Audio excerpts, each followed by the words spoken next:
Agosto, okay? Buwan ng Agosto at ngayon ay buwan ng wika. At siguro hindi mo na ako mag-i-English, okay? No English at all. At ngayong buwan ng Agosto, ang pinakamura, okay? Isa sa pinakamurang bilihin ngayon na mabibili natin sa market, sa kalsada, okay? Yung prutas na pinya. Okay? So, kung maitatanong nyo, kung magkano lang to, okay? Ito ay, okay, no English. Ito ay 20 pesos lang isa. Bumili ko ng 5 piraso sa kalsada at nakakahalaga ng 100 piso lamang. So you better watch this kung paano ko binili ang pinya na to.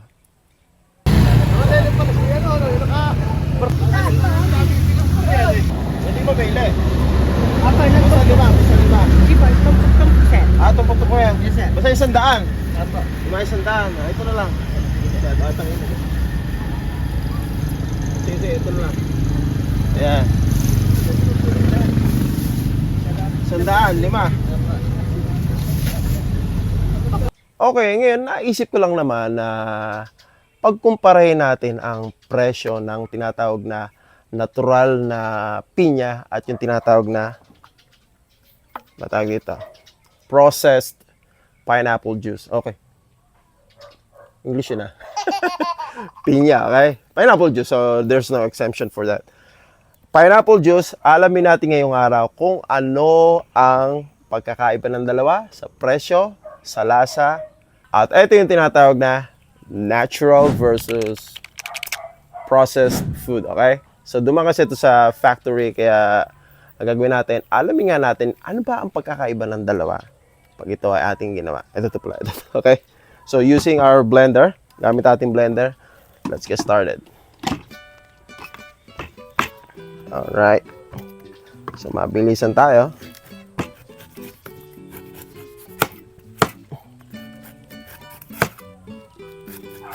Hindi ko na aalisin yung aalisin ko na yung kanyang mata kasama na sa paghiwa. Hindi natin lalagyan ng style pa. Okay.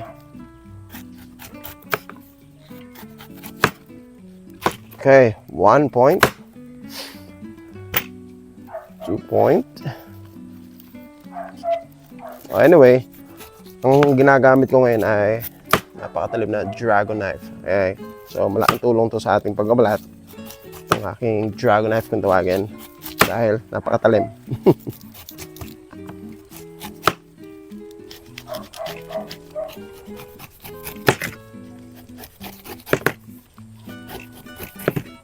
So, medyo maksaya yung ating pagkabalat dahil nga inaalis na din natin yung pinakamata ng pinya.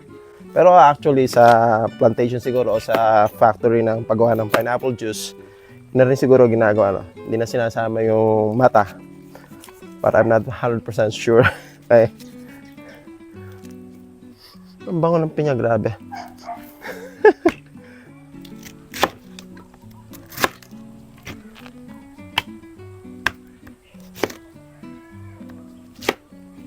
Oh!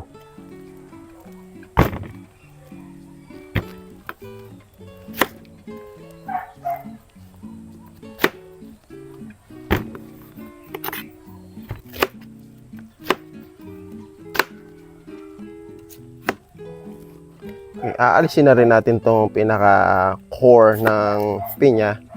Sa ganoon na less tayo sa sapal na ating sasalain. Sasalain pa natin to definitely sa dulo. Sa ganoon na kitang-kita rin natin yung smoothness ng ating juice. Okay? So, laglagay na tayo. So, isa-isa muna. Isang load, isang pinya ilalagay natin. Okay? So, they're waiting for.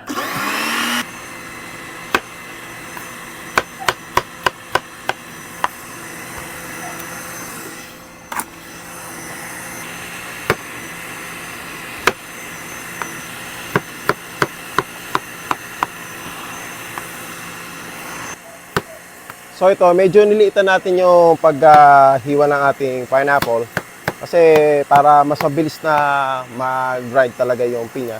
Ito, for 1 minute, baka pwede na. Okay, pwede na. Yan.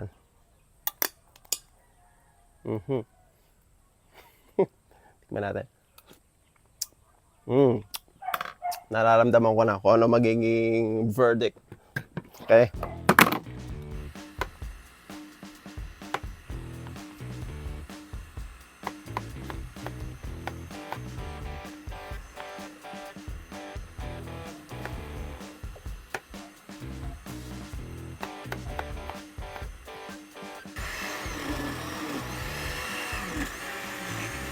Tumatalon-talon siya. Okay, in 1 minute, tapos na yung isang batch. At ito yung last batch natin. Lipitan natin.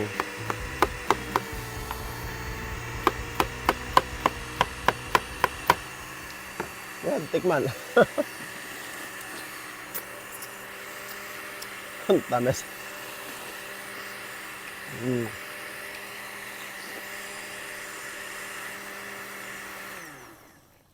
Okay, 1 minute na. Actually, mas gusto talaga natin yung kinakain ng ganitong sariwa na minumaya natin kaysa ginagawa natin yung juice. So, alamin lang talaga natin sa ating episode ay alamin natin ang lasa ng natural at ng dumana sa tatawag na factory sa mismong gawaan nito na maraming pinagdaanan na mga proseso na di natin alam kung ano dinagdag na mga additives o preservatives. Ito, natural. At alam natin kung ano talaga pagkaiba ng lasa ng dalawa.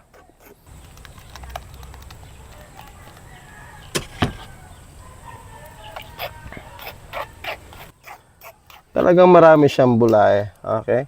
So, nagfo-form siya. Makita natin, oh. Kaya dapat haluin natin. Para makita natin yung kanyang naturality. Ayan. Okay? Ayan.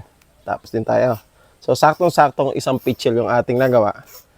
2 liters siguro to. So, ayan. Saktong-sakto. Isang buong pitchel.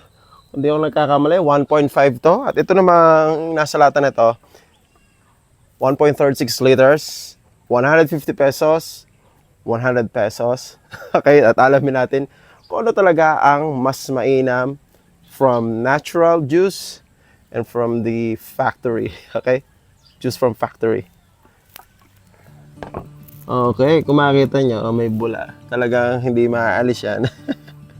At natural nga eh. Kaya natural din may bula, okay? So ito na natin pinakahihintay, ang tasting natural versus from the can. Oh. From the can.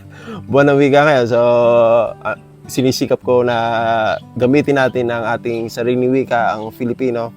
Kasi napakalaga nito. Agosto ngayon, pinagdiriwang din natin ang buwan ng wika. At buwan-buwan may pinagdiriwang ang ating bansa na napakalagang mga selebrasyon. Okay? So, ito na.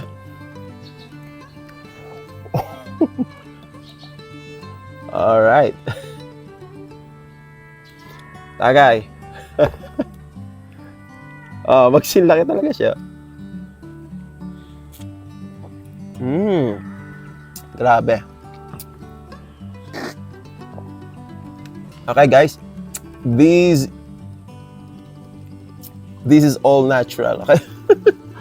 Natural, walang halong chemical, walang halong asukal, walang halong preservatives, walang halong additives. Natural.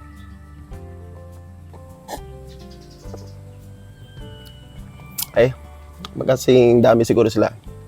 Try din natin to, baka sabihin nyo yun, bias tayo. Okay na, yan na.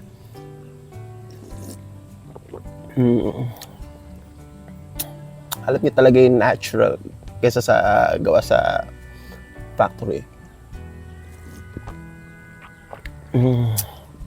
Malayong malayo ang lasa nitong lata dito sa ating ginawa.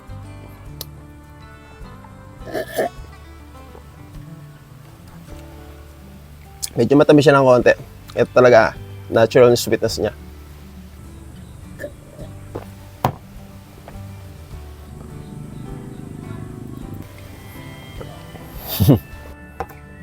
Okay, konti pa.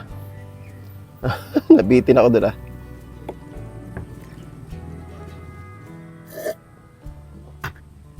Mas pa. Okay, so sa ating episode ngayon, so tinalakay natin ang kahalagahan ng tinatawag na pagiging diskarte sa buhay at hindi pagdepende palagi sa ating tinatawag na easy living, kung saan buy, bili lang ng bili.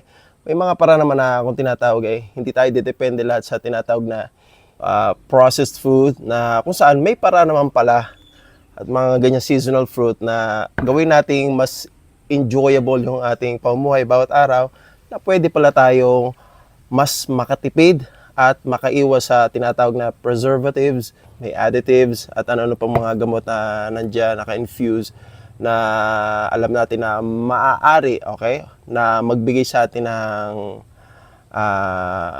pangamba sa buhay, na yung ating tinitake, kinakain, inom ay maaaring maka-epekto sa ating kalusugan.